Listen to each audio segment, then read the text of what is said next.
Hapless teenagers beset by demons in the woods.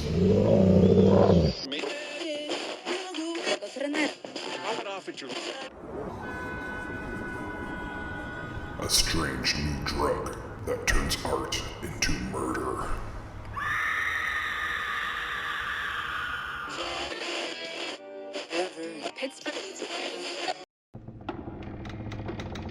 A can't beat a deal on a new house with a horrifying past.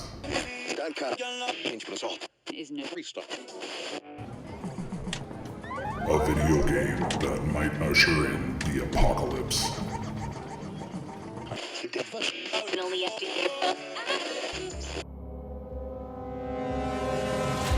From the demented mind of Sean C. Baker, author of A Collection of Desires, Shadow Play, and Murder Virus, comes Volume 4, collecting Baker's no-sleep work along with several never-before-published short stories.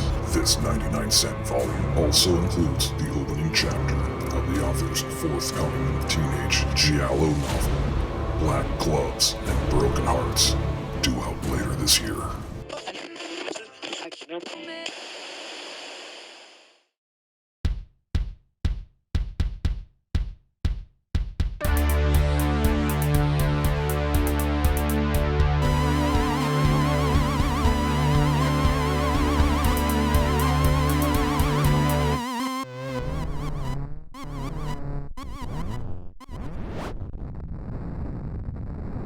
Hello, welcome to the Horror Vision Horror Podcast. My name is Sean. I'm Mr. Pickles. I'm John. I'm Missy. I'm Tori. And tonight, for Elements of Horror, we are going to discuss... Tori, this is your pick. What's the movie? What's the movie that sent Ray running? Running. I'm kind of proud of myself from this. We're watching Jennifer Kent's The Nightingale. Yeah. So, I just picked 2 movies in a row just to like fuck everybody. No, that's good. Hey, I had not seen this movie, and I'm while it was not an easy watch, I thought it was fucking fantastic. So I'm glad you picked it, or I never would have seen it. So Yay. talk about this movie, Tori. What made you pick it? Anything. I was a fan of Jennifer Kent from The Babadook, obviously, and I don't even know how I saw the trailer for Nightingale before it came out and was just obsessed. I was like, I need to watch this movie.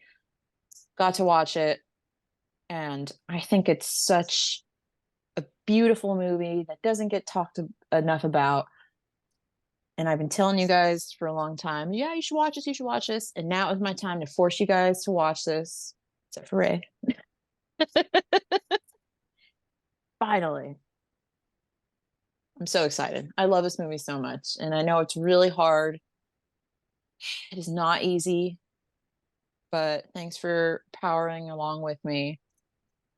And I definitely think it's worth it all in the end. Yeah, I agree. This was my first viewing. Obviously, this was not Tori's first viewing. Who else here was this the first viewing of The Nightingale? Me. Anthony, Missy, John, you had seen it before? Yeah, I saw it for the first time I saw it was at the Seattle International Film Festival, and that was its second U.S. audience. The first one was at Sundance, and that one had walkouts. The one that I went to, at least not to my knowledge, had any walkouts. This is from 2018. Somebody please help me with the actress's name, the lead actress's name. She's also most recently in stop motion, and I guess she's also in that pointless remake of See No Evil. Aisling Franciosi. Boom.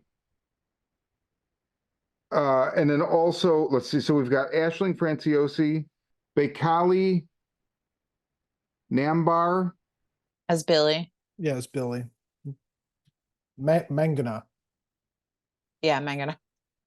Really, those are the 2 leads. The only so Damon Harriman was a surprise, and Man, this guy, I really like this guy. So, most probably popularly known as Dewey Crow on Justified, he has really defied my expectations for sure. I mean, he's played Manson twice on Mindhunter and on Oh yeah. Tarantino's Once Upon a Time in Hollywood, but he is in this, and fuck, God, oh my God. Um, what is the name of the actor that plays the biggest piece of shit in this? I don't even know that Sam character's. Hawkins. They, Hawkins is the character. Yeah, I know. I don't know his name. I His don't know name the is actor's Sam name. Claflin. yes. People would probably know him from the Hunger Games. He was Finnick Odair. Okay. Man, he is a piece of shit in this fucking movie.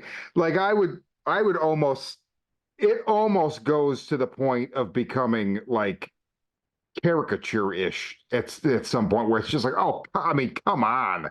But it does not. It definitely does not. I can see how it might for some people, but we'll get into that.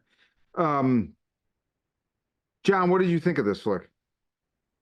I loved it. I mean, coming at it the second, I mean, it was nice to kind of be able to like, this was my third time, yeah, third time watching it.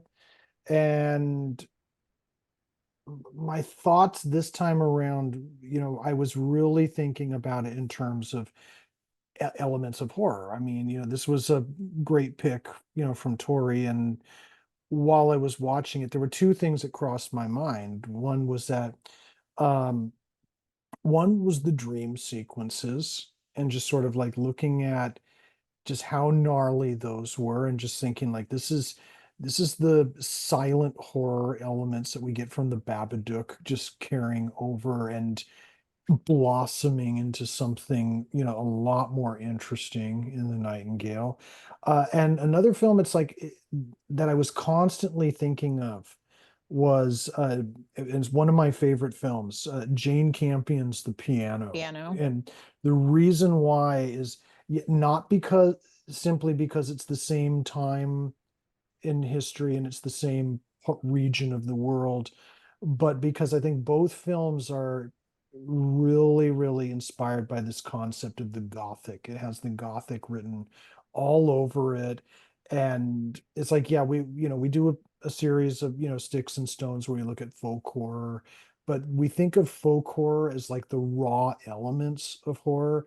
Gothic becomes the organizing principle. And that for me, that's a clash between the old and the new, the civilized and the primitive. And you get that in very similar ways in the piano and in this one, especially with with colonialism and the relationship um between Claire and Billy, and just right on the eve of what essentially was a complete and utter genocide of the indigenous people of Tasmania. So it's like that is like it's gothic, and also in a similar way that The Revenant is gothic in that regard.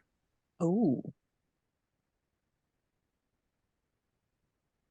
I see that, John. That was good. Yeah, not to veer off to The Revenant, but just like where they with the torches, where they find him, and the similar things where like you have these moments of vast imposing landscape just punctuated by scenes of brutality and images of native people hanging from trees. It's like this is like, yeah, this is gothic. You may not find it in the horror section of your video store, but it's elements of horror for sure. Yeah, now that you mention that, I definitely see a lot of the Revenant, uh, like the parallels to it. Yeah. Anthony, first time seeing this, what was your reaction? Please refer to me as Mr. Pickles. Mr. Pickles, first time seeing this, what was your reaction? It was rough. So I had to watch this in two parts. Just having little guy, got to get him to bed, and try to keep the volume down because it's drawing attention. It was very hard to watch, and there was almost a point, much like Ray, where I was like, "Is this too much? Is this a line, you know, that I don't want to cross?" But I'm glad I did because you find these moments in the film where you have Claire's character alongside Billy at like the fireside talking about, well, basically finding camaraderie and hatred for the English. Um, but those scenes are, I don't know, there's a couple of those night scenes, and you see each time they have a a fire, they get closer and closer and closer. You know, it's cool how they create the bond. I mean, obviously it's trauma bonding, but yeah, there's just scenes like that that really kept me engaged, and you see the characters really pulling together toward each other. And I don't know, I think it's interesting how they were able to kind of find each other. And well, it's not, she paid for his services, but I think it's interesting how they were able to bond through all that. And no matter how horrible it became, and it got really really bad at times. um there's elements in it that took me back to my viewing of Platoon. Obviously, the, with the soldiers kidnapping the indigenous woman and etc. I mean, there's just stuff in there that's shockingly horrific and hard to stomach. Everyday realities that people face today. Um, I don't know, man. I'm kind of at a loss for words when it comes to describing some of the things in there. Now, I've never. Uh, I, I don't know how to relate to those traumas in the film, but as a human being, I don't know how one could ever become accustomed to something so horrific. And that, like, juxtaposed against like this beautiful Tasmanian backdrop, it's, I don't know, it's very it's scary the way it sullies the beauty of nature, how man sullies the beauty of nature. And yeah, I could go on and on about this, but yeah, it's very unnerving, and it's just hard to watch, but in the end, ultimately beautiful. So yeah. I guess we should say, if you're listening to this, and you haven't seen this movie, it's a rape revenge movie set in colonial Tasmania, and the main character is basically like an indentured servant. I don't know if that's exactly the right term, but she was like a prisoner, and she's Irish. She was brought with by a British uh, general or lieutenant or whatever he is, and she's supposed to be free, and he won't set her free. She has a newborn baby and a husband, and just shit goes really, really bad. And so she goes into the wild seeking revenge. Missy, what did you think? This was your first viewing of The Nightingale. What did you think about this movie? I was a little apprehensive about it at first because I knew it was Jennifer Kent who did the Babadook. I know how much you love that movie. One of my most hated movies of all time. I fucking hate the Babadook. I've never seen it. You're, well, I don't think you're missing anything. But there are people who love it. I can watch this movie and recognize her as a talented filmmaker. It's a well-made picture. It's beautifully shot. The performances are outstanding. I don't like it. Like I don't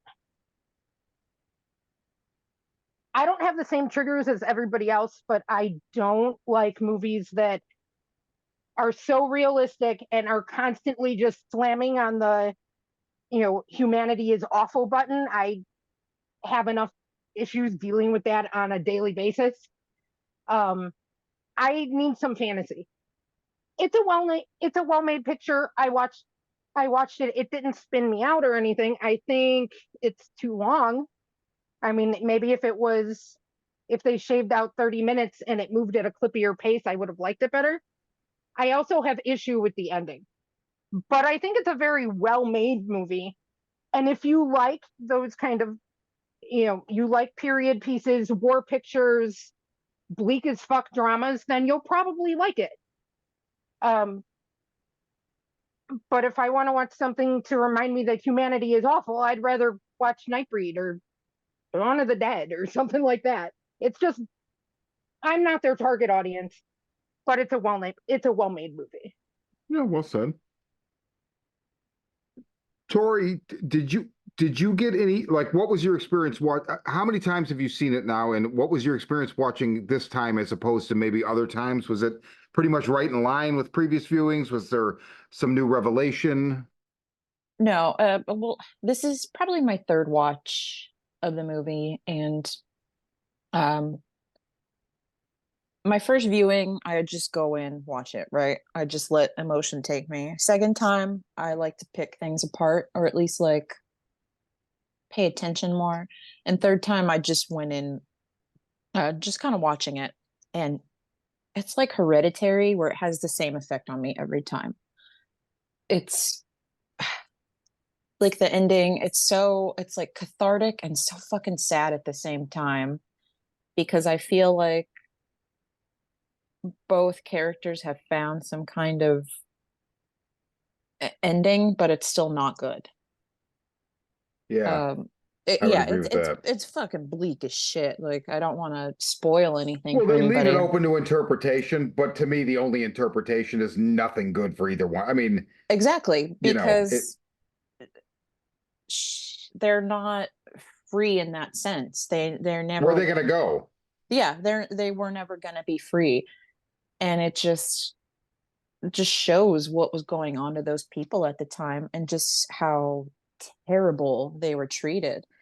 um and that's what I appreciate, is Jennifer Kent bringing this story I don't think a lot of people realize, and the brutality of it, and just not being fucking like sympathetic at all, not trying to fluff it, just very no holds barred against the English in this. And it's madness just how two different groups that were completely opposite were just treated like worse than animals. Yeah. And just how these two different people try to grieve with each other in this fucked up situation. Because to me, it is very surface level, it is a revenge film, but to me, it's more of, how do you deal with that trauma? Because she doesn't deal with what happens to her. She just goes, right? Yeah, right. Then Right. she has her situation, and then it's her like, oh fuck, I really went through something heavy. I did this, and now it's all hitting her. And then for Billy, coming to terms with what's going on in his life and with all his people. And then, like Anthony was saying, trauma bonding, and then kind of finding some relief in each other, even if their ending isn't going to be positive. At least they had that for a minute. It is so fucking bleak that Mm-hmm. I find it infinitely fascinating that this movie, and when I said it's like, so it's like a rape revenge movie, it is, but it actually isn't. And oh man, I mean, this is just like the tip of an iceberg that just is enormous, because what you feel for Claire at the beginning of the movie and what she goes through, right? I mean, Jesus. But then you very quickly, at least I very quickly realized, and it's that I think there's a term for it, and I don't, it's like a psychological term for it, and I don't know what it is, but where the person that is abused by one group turns around and abuses the people that they're Mm-hmm. able to, right? Yeah. it's partially how vampire legends originated, people seeing that shit in medieval times. Oh, that is interesting. Look at where they find Billy. Like he's basically they go to him. He's in. I mean, I guess it's like an Aboriginal camp, but it doesn't even look like a camp. I mean, it's just like detritus, a fire, and some like you can tell they're living there, but there's no real shelter. And he's basically just sitting there waiting to be fucking killed. And when you hear him go on his story about how everybody left him and you just realize like I mean God, so now she's just treating him like shit. She's being treated like shit. Then you realize that she realizes it, which is great. That's part of the beauty of her arc, right? Is that she stops being that way. But it is really just a movie about the unfathomable depth of hatred and awfulness that is the human animal is capable of. And it, like you said, Tori, she doesn't gloss over, like it is just fucking ugly. Claire makes a redemptive, obviously she's gone through something awful, but she makes a redemptive arc as far as the way she sees Billy and his countrymen. But it's just fucking, it is difficult, man. And the funny thing is, there's multiple fucking rapes, right? There's a baby murder, and that's not even the most like reprehensible part of the movie. That's it's in the almost first like 30 that's minutes. not. Yeah, like it's almost like that's nothing. Like compared to the rest of the stuff, I mean, not making light of the rapes or the baby murder, like they're awful. But like, brother, you ain't seen nothing yet.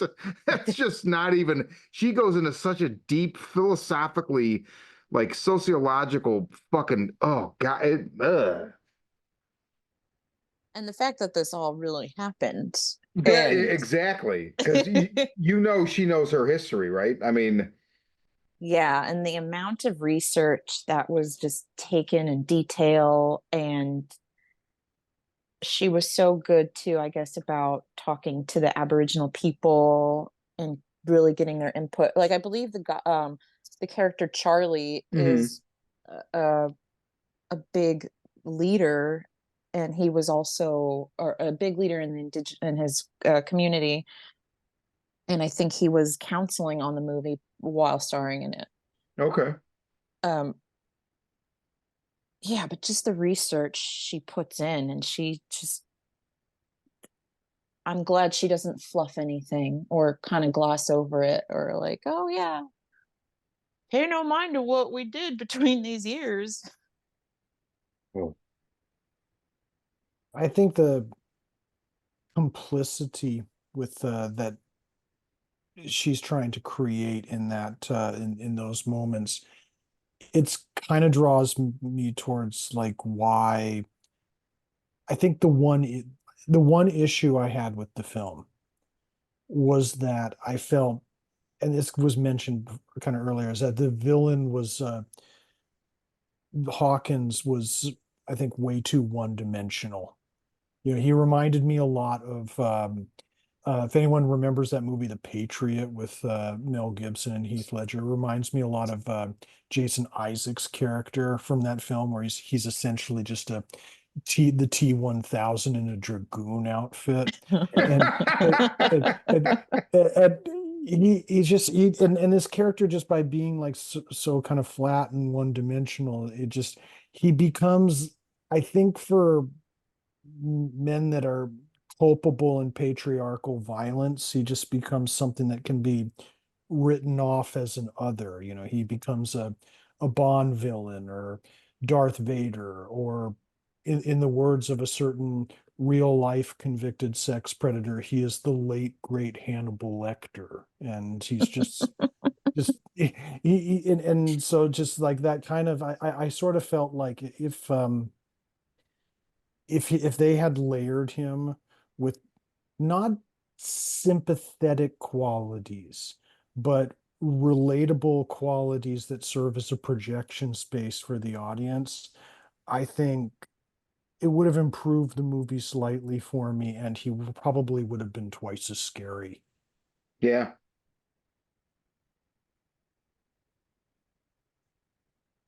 I Yeah, agree with that. he became almost a little outlandish. I mean, at the point where he shoots the little kid, I mean, and you know it's coming, right? Just based on the rhythm of the scene, you know it's coming. And I kind of wanted them to defy my expectation, and they didn't. That was fine, but I was just like, I mean, it's almost just gotten to the point of being, yeah. But again, it didn't. I agree with John. It would have improved the movie, and it would have made him scarier, but it didn't necessarily take away from the movie either. No, So it didn't. It didn't sink the movie by any stretch. no, not well. It definitely didn't sink it, but I mean, I was fine with the way that it played out. I mean, I guess maybe we find some comfort in the fact that he's that bad, right? He's that one dimensional, as opposed to if he had sympathetic qualities, maybe that would have been like a cognitive mess as far as like, oh God.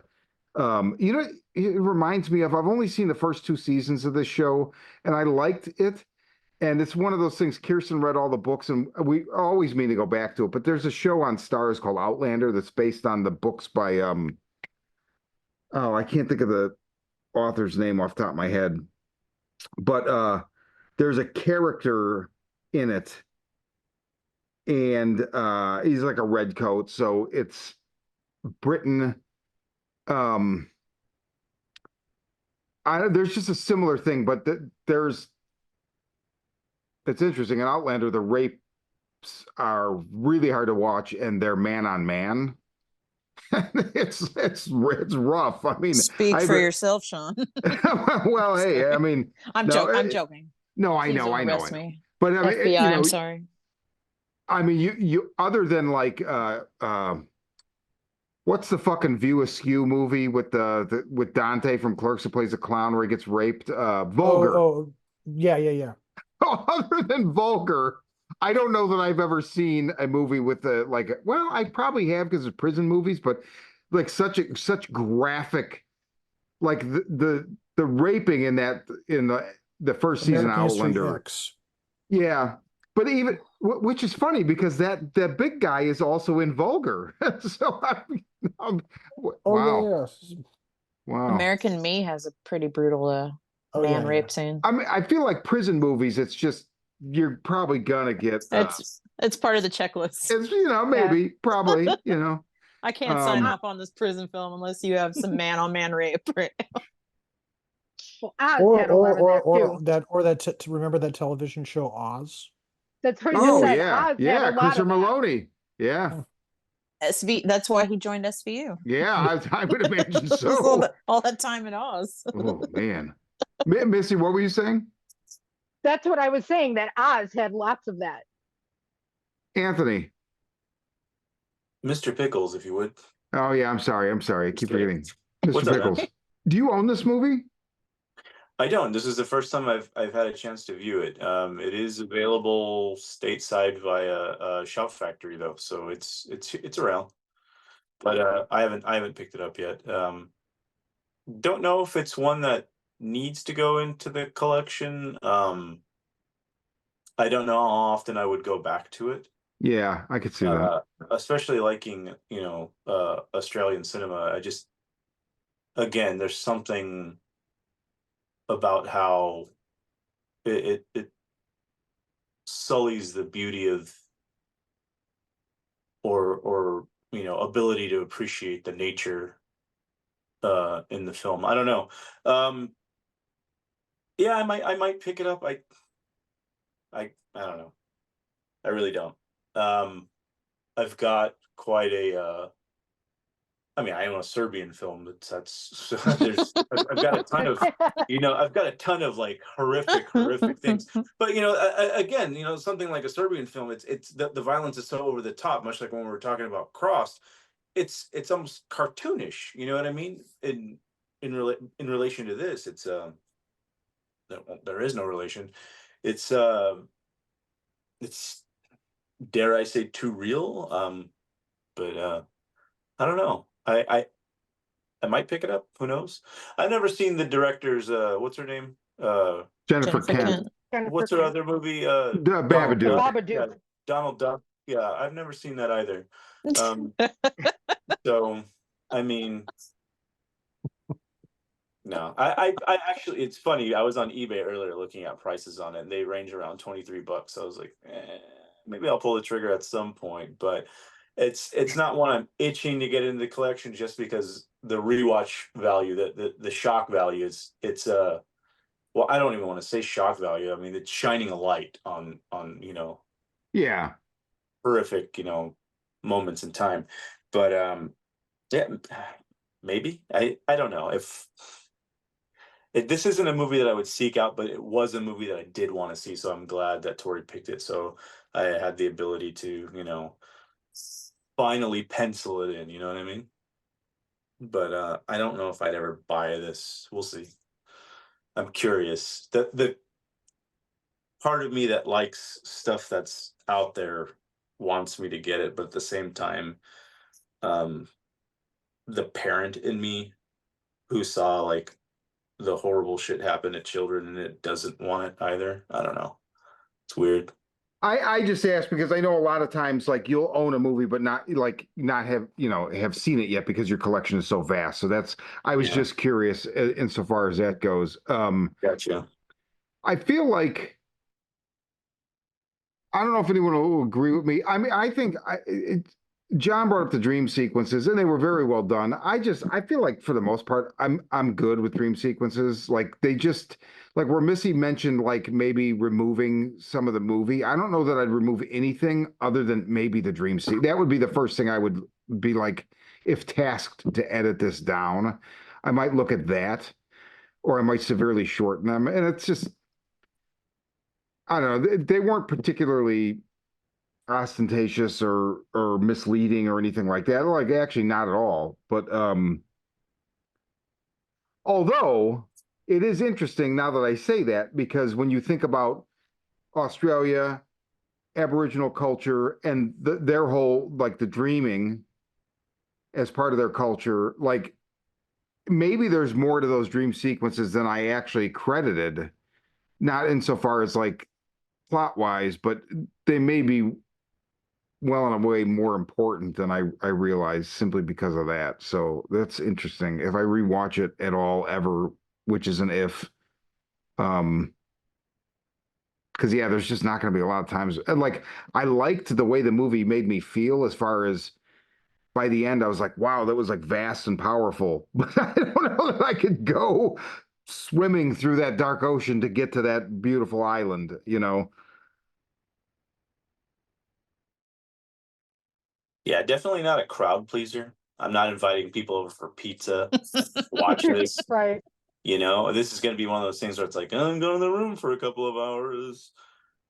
A And family Except good you time. cheese. Like, I don't know. It's yeah, like I said, it's one of those movies that just it shows how ugly human nature is, and yeah, I don't think it's something a lot of people want to showcase too often. yeah. Also, it just dawned on me with the title being the Nightingale. Like if you were like, like I picture like you and Cecilia are like out for the night. You have a babysitter, and they're like, "Oh, let me put something on for for the kid." Oh, this sounds good. The Nightingale, right?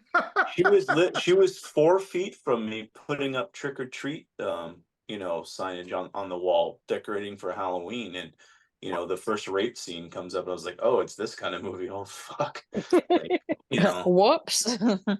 yeah. But again, not a crowd pleaser. So, Uh, I will say, and I mean, I feel icky even saying this, but as far as the rape scenes, maybe it was because it was eventually dwarfed by all this other ugliness. But like Irreversible is a movie I saw once. It was given to me as a gift, and the person that gave it to me was like, "Dude, this fucking movie's incredible. The camera work, blah blah blah blah blah blah blah blah blah." I watched it. I had a hard time sleeping. I literally took a shower after I finished the movie, And the next day I saw the person, I was like, I gave it back to him. I'm like, dude, I don't want to be. The only other movie I ever did that with was Tori, was Black Devil Dolls. Yes! It just dawned on me right now. But I I'm a was like, I was motherfucking almost puppet. verbatim the same thing I said to you with that, where I was just like, I I very much appreciate this, and I don't want to be a fucking cunt, but please get this out of my sight. I never ever want to see it again. I For get totally it. different reasons. I was gifted Sexcula I by don't know somebody what who that didn't is. realize it was a fucking Canadian porno. Canadian horror porno from the 70s. Yeah. They didn't realize. They thought it was just going to be like stupid fucking low budget horror. And I was like, no, that was a fuck film. Oh man. Tori, Wow. can I borrow that film? Oh, definitely. I need to get some sound bites. Hey, Oh, hey, that feels good, eh? feels good, eh? I swear there's a scene where the guy is a fucking gorilla in a lab. So he's wearing a gorilla suit. Wow.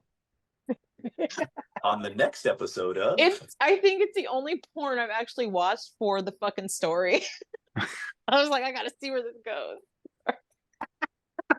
I love that it's a Canadian horror porn in the 70s. Like there's so many facets to that description. you gotta see Deep Africa. It's amazing. Deep. Oh man. It's it's a porno told with just blow up dolls, and it stars E.T. It's just fucked on all fronts. It's probably the greatest thing I've ever seen committed to film. Oh man. Oh my God. That's crazy. But I Wow. digress. Yeah. Nightingale. But yeah, so Irreversible is like that rape scene is so fucking, I mean, Jesus, I don't even, there's not even a word I know. Like there's nothing. It is Unrelenting. so I mean, I felt like in a way maybe where she could have made it even, I mean, I feel weird saying that because it was still really graphic, but it wasn't you know what I mean? Like there was something about it that it had less teeth than that, right? Or like I've never seen Last House on the Left, and I never will, but I would imagine that that is also far more disturbing It as the is. way they present it than this is. It definitely is because, like, you before you watched it, you messaged me and asked how Yeah. graphic they were, and I didn't think that they were that graphic because mostly you just see her face, Yeah. which is still uncomfortable. But I mean, if it's a trigger for somebody, it's going to trigger them regardless, and I would Yeah. just avoid. Well, I mean, But- there's that scene, the second scene when she's being raped and then her child is killed in front of her, and it goes back to her face. I mean, that's the point of that scene, just to show that the soul literally drain out of her. Yeah. It's one of the worst things I've ever seen. It's horrible. And I think in that they make it effective because I mean, what's the worst thing? Yeah, again, like I can't relate to any of this stuff, or I can't even imagine what it would be like for anybody who's gone through these terrible things. But yeah, like I'm out. I don't know what to say. I'm No, I out. get it. I get it. It's fucking rough. It's horrible. Yeah, so in that regard, I think those scenes are far worse than, the revenge aspects. Like I also understand that like there's a point to where she gets what she wants and then realizes that that's another kind of trauma that she doesn't know how to process or take on in general. So like and in the end you're asking like, well, what's worse? I still think number one is pretty fucking worse. But yeah, And like you said, Sean, at the end, by the end of the film, it's like, what are you left with? There's nowhere to go. I mean, and what's ultimately going to happen? You know, Mangana's going to die, and she's will eventually be found by the redcoats or what have you, and it's only a matter of time. And like Tori said, for a moment they have this one brief moment of peace, but I feel no joy in that or find no solace in that because again, back to the bleakness of the film, there's no way out. This doesn't end well for anyone. So Coke Zero Oreo flavor. Yeah, Is the way to go. it's the way to go. There's not much more I can say about this film. It's it's stunning at times, but it's heavy on the soul. You know what I mean? Yeah. Well said. I've always appreciated about this movie is, to me, a very realistic way of, I mean, a real, how realistic it is for you to get your revenge, how you would be. Like, could you really do this? I think a lot of action movies, you know, or revenge movies, people get their revenge and then they're all tough and whatever. But this one really shows, like, can you really fucking do that as a human? Like, even if this person, like, literally took everything from you, what about the damage that seeking your revenge will do to you? And can you handle that? So let me ask each of you, do you think that because so you bring up an interesting point. I've thought a lot about this, and it pissed me off at first when she has Hawkins in her sight because she's already stabbed the fuck out of the other guy, and that was just like a one. Oh man, was that a good cathartic moment? But do you think she does not shoot Hawkins because she's afraid of the trauma and she's realized that? Or is it because he has had such fucking power over her for so long that culminates with him taking every fucking thing? Like Anthony said, dude, and like she says at her confrontation with him at the end, that girl is dead, gone. That is not who stands before you. And that we see her die when they do that to her at the beginning for sure. That's why we're focused on her face. And so I don't know. I would posit that I don't even know that it's her worried about trauma or even understanding it. It's just I can't do it. He's my Guns are too quick, you know, as Heath Ledger's a Joker would say. You know, it's like, you know, Last Mohican's mercy kill scene. You know, it's like, Mhm. you know, like, you know, you got to get in there with, you know, with a knife and make it more intimate. Make Do you it think memorable. would she have been able to do that? Do you think? I mean, I guess. No. She thinks she can, but can she? Well, so the reason that is, and the thing with a knife is interesting too. What you saying that, John, makes me think if you're close enough to stab somebody, then you may already be in a situation where you have to stab them or you'll be killed, as opposed to the distance that the gun creates, right? So she has the leisure is the wrong word, but she has like the perspective of fear or morality or whatever it is with a gun, but with a Yeah. knife, she would have been better off because she would have ended up having to do it or she would have died, It's just the like with the other guy. it's the cold distance of military technology, you know, whereas, you know, she has gone into the primitive, you know, and wanting to do something more primitive or more gothic, as I'll should Yeah. say. And to Like, me, she had no relationship with the guy she stabbed, right? She just saw him as the fucking guy that killed her baby. Yep. She had no previous kind of interaction with him. So I think it was a lot easier for her to kill him. And then this guy that has had this years with her, she doesn't realize she's been groomed or whatever and been abused this whole, well, she knows she's abused, but you don't you don't understand the extent that it does to you and warps your mind. So I think that's why she freezes up. Like I saw a lot of people online saying, "Oh, I can't stand it. She turned out weak. Why would she do that? She was a coward." I said, "No, it's not being a coward. Yeah. It's psychologically being tortured over years. And even when you have this opportunity, you freeze up, you get scared. It's still going back into that protective mode of freezing up." I don't know. That was my biggest issue with the movie, other than it being too long, was that like I wanted to see her get her revenge. And when she lost her nerve at the end, it's like, all right, so we spent almost 2.5 hours with you. We went through all of this terrible shit, and then Billy gets the kill. I mean, and Billy was the coolest character anyways, but I wanted to see her like I wanted to see her get her revenge and kind of set it right. And it just, I don't know. I probably would have liked it better if she had.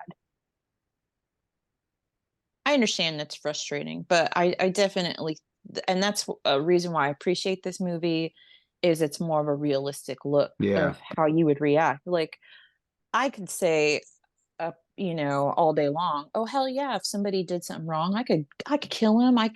But could I really? And if I could, how would I be after that?"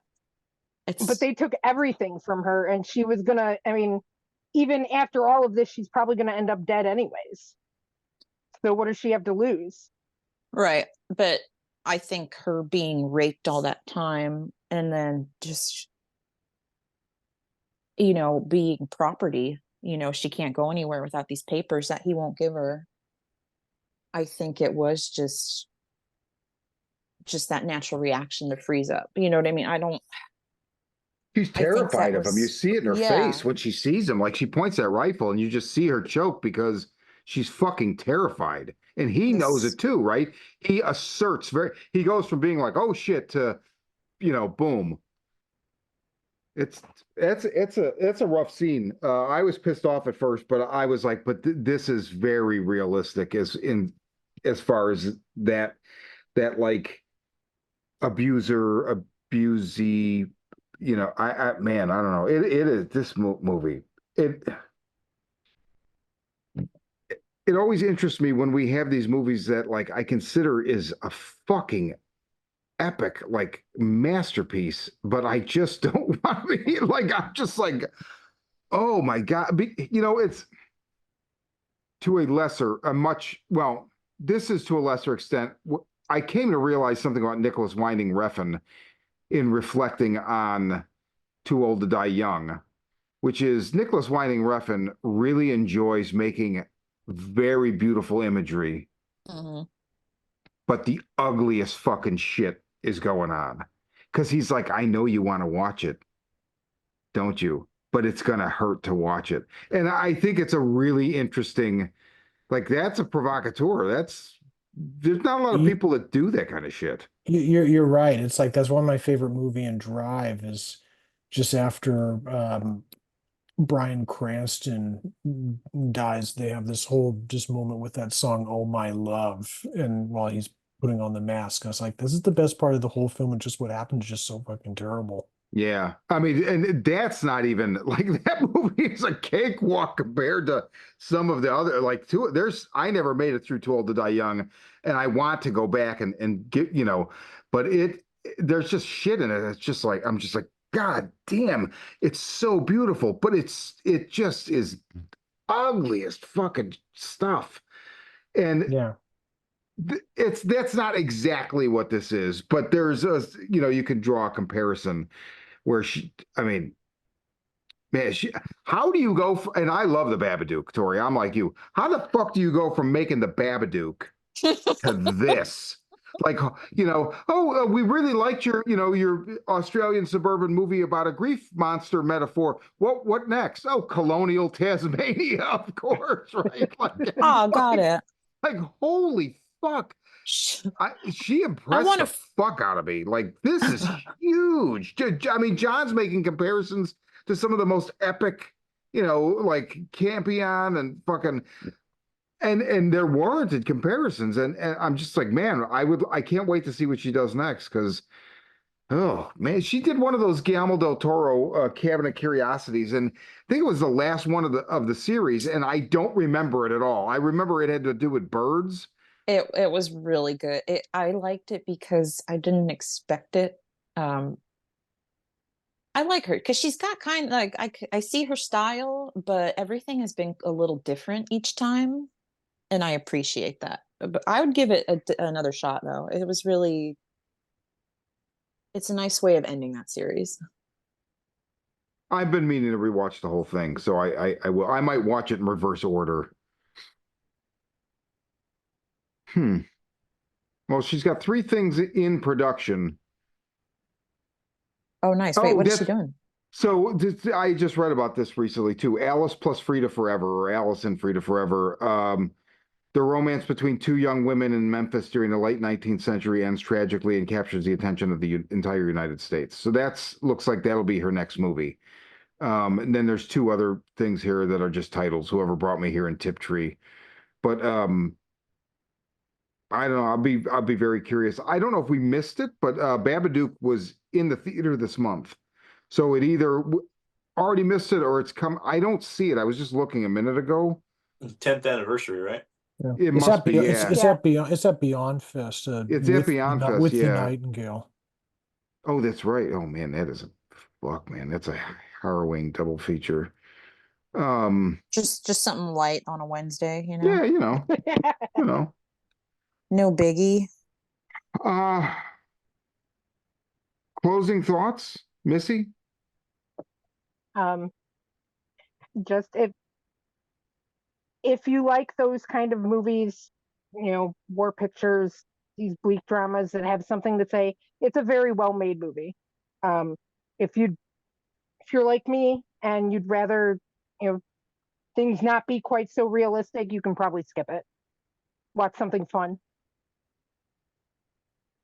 Yeah, that will be good advice for many, I think. This is definitely not fun, and it could very, very well. I mean, I feel like you can tell from the tone of this discussion. Right. People It, will be able to it, say like, "Oh, wow," John. Uh, yeah, it was really, really nice to watch this film again. Maybe nice is not the I word was that I'm gonna looking say for, not the word I would use, but but okay. it was interesting to come back and visit this film after really being not just a part of the Horror Vision family, but also like exploring elements of horror and just sort of look because I didn't I mean I didn't look at this as like having elements of horror the first time. Now I do, and now I'm able to see connections to the broader world. So I'm excited to see what Jennifer Kent does next. What you said about the gothic element was really I hadn't thought of that, but yeah, it's definitely there. Definitely Mhm. there. Anthony? Um, Probably this movie has probably one of the most tense scenes that I've seen in films in years.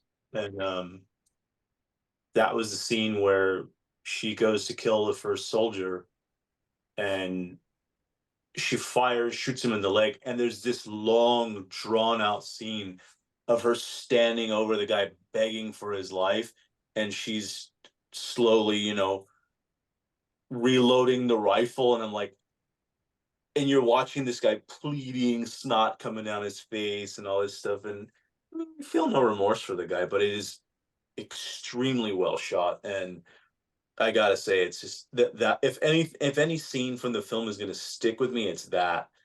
And then just to see her go from that to like sheer brute force to get the job done, that whole sequence is just like phenomenally shot and just incredibly well acted. That's going to be like the big takeaway for me from that film is just the masterful direction that went on and acting that went on during that sequence. And no, I like I said already, Bleak, don't know if I'll ever watch it again, but I mean it's definitely giving me something to think about and take away from. And I am kind of curious to see what Donald Duck's all about, but um this movie is it's fucking tense, and I did enjoy it, and I don't know if I recommend it though, just because of the triggers. Um, but yeah, I'm sick. What do you want? Thank you, Mr. Pickles. Tori. Oh, you took the words right out of my mouth. Well, thank you guys for watching it, because I know it Yeah. is not by any means an easy film. But it's so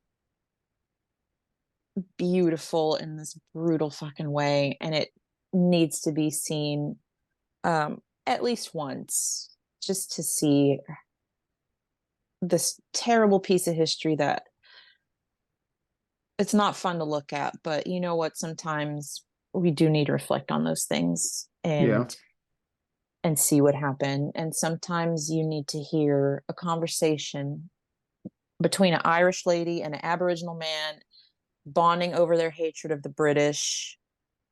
But no, it just the acting alone, I think it's worth it. And just give it a chance. And I'm sorry if you get nightmares, you can blame me. Got a glowing review from Ray, so that's enough for me. Oh. Yeah, I'm glad. Again, I'm glad you picked it, Tori. I enjoyed it as a piece of cinema. I thought it was at times breathtaking, and for both good and bad reasons. And man, I don't know. It's just wow. So that's Elements of Horror, the Horror Vision, and Yay! yay! Watch a puppy video. Yes, cat videos. I'm Sean. I am Mr. Fuckhead. Yeah. I'm John. I'm Missy. I'm Tori. And we'll be back soon with probably a more lighthearted movie. Probably. Hopefully. Sorry, guys. Probably. No.